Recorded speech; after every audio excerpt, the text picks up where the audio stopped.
Boy, oh boy, it's been a hell of a week in entertainment this week, and we'll start the news with the only person on earth with less hair than me, Cynthia Erivo, who, very much like a nettlebush, is famous for being green and irritating, and has made headlines this week because she's been cast in a very particular role that has raised a few eyebrows. Not her own, of course, because she seems to have misplaced those, but Jonny, what's the big deal? Come on, man. Like, how bad can this casting really be? Nah. This one's quite a bad one. Oh, it's not good. You see, Cynthia has been cast, and I'm not joking now, as Jesus Christ.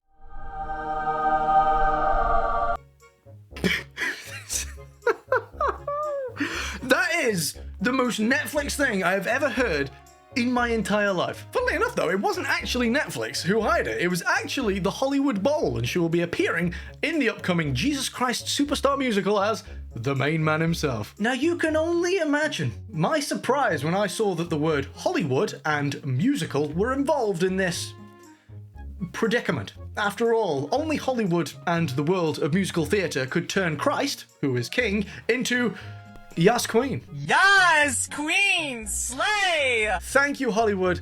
So brave. So very stunning. In other news, I've recently been cast as George Floyd in the new and upcoming West End musical entitled The Fentanyl of the Opera. Oh no. My sponsors are going to drop me at any minute. Now, if you find yourself asking the question, why is it that Hollywood has cast someone whose most recent role was as a witch in a subversive fanfiction, and someone who, frankly, somehow manages to look more demonic when they're not wearing green makeup? Yeah, if you find yourself asking the question, why is it that Hollywood has cast that person as Jesus Christ? You must be new here. Allow me to catch you up as quickly as humanly possible. Here goes. Hollywood weird, Hollywood bad. Okay, but for real, why is it that Christianity always seems to get hit with the DEI stick particularly hard, and other religions, for whatever reason, seem to get off lightly when it comes to this sort of thing? But, to maintain at least some revenue, I shan't be diving down that rabbit hole today. Can you hear that? That is the sound of my agent slowly pulling all of his hair out. Sorry, John. In other news, Amazon has purchased the rights to James Bond, meaning we'll probably be seeing Cynthia Erivo again very soon. Only this time, she'll be wearing a tuxedo and saying things like, I prefer it tucked, not stirred. And following this announcement, Jeff Bezos, aka Jeff Pesos, aka Bald Overlord, took to X to ask fans who they would like to see as the next James Bond. And immediately, 99% of people replied in a thunderous chorus of one single name. A one Mr. Henry Cavill. A little predictable, maybe, but for good reason. He's definitely got the look, the physique, the voice, the charisma, and the etiquette that such a role commands. But don't think for a moment, just because Henry Cavill has the mandate of the masses and seems to be appropriate for the role in literally every single way, let's not play Icarus.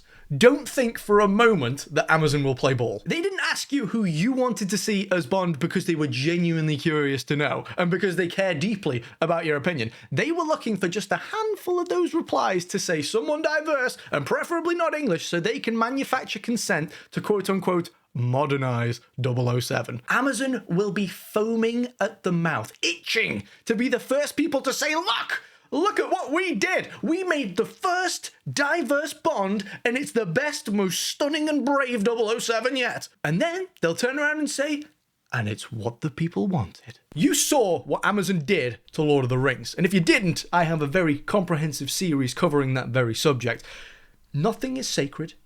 Nothing is safe. I did also notice that the Critical Drinker replied to Jeff Bezos with the following. He said, this guy, just cast him right now, and don't screw it up, and you'll make billions. Now, although the Drinker is a good buddy, and I do agree with that sentiment, I feel that I must point out that this isn't about the money for Amazon. A lot of people understandably overlook this, but when it comes to projects like this, it ain't about the money. They don't care. Amazon spent more than $1 billion on Lord of the Rings. More than $1 billion. And it became one of, if not the most hated show ever made. Completely tanked. Even the mainstream media couldn't defend the second season, yet they're still going. In fact, it was only last week that they confirmed that the show will be returning for a third season. Thank you, Amazon, for the job security. It is much appreciated. But jokes aside, this is so much bigger than the money. We're so far beyond that. In the case of Lord of the Rings, or James Bond, this is about taking and subverting British institutions, hollowing out those IPs and then repaving them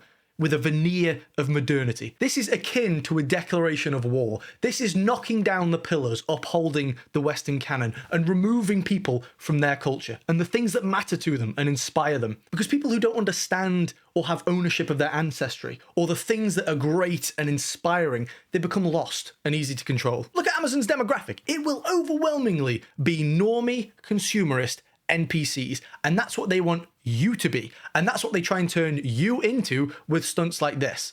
I'm calling it now. Amazon will not cast Henry Cavill as 007. That's what you want, and that is the opposite of what they want. And even if, by some miracle, they actually do cast Cavill, it's just going to be The Witcher all over again. They'll use him as a beat stick and turn the whole thing into a humiliation ritual where he'll be upstaged and berated by the Bond girl, who, knowing Amazon, will probably end up being a dude. Oh, look guys, we made the first Bond boy. Oh God, I'm giving them ideas. Remember that, people. It ain't about the money.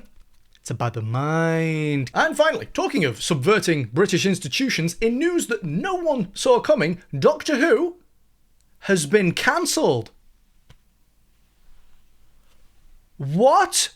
No way! I can't possibly imagine why that would be the case. Get away from him. Them. What? Me. What? I'm them. You're who? You're who?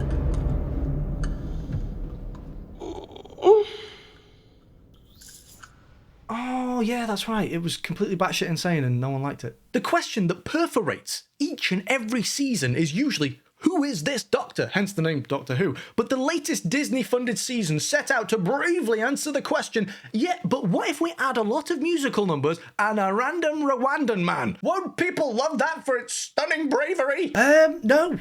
No, not really. Turns out you still have to be able to write a good show.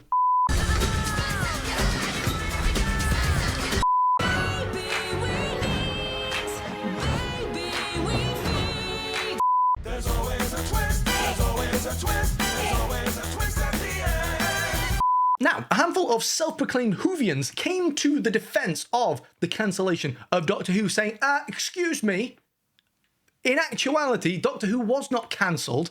That is misinformation. And you know what? They were actually right. There is quite a few people out there right now saying that Doctor Who has been permanently cancelled, and that just isn't true. That is sensationalized clickbait. Thanks, chuds, but actually, in reality, it's only been shelved for the next 5 to 10 years. That is about as close to cancelled as you can be without just coming out and saying it. But Jonny, I hear you cry, where on earth am I going to get my fix of interdimensional drag queen musical numbers now Doctor Who has been canned? And to that, I would simply say, don't worry. Calm down, calm down. Amazon has bought James Bond. Anything's possible. Okay, that was this week in entertainment. Thank you for joining me for this video, and I'll see you in the next one. It's a good time to be alive. I'm happy, you're happy, everyone's happy.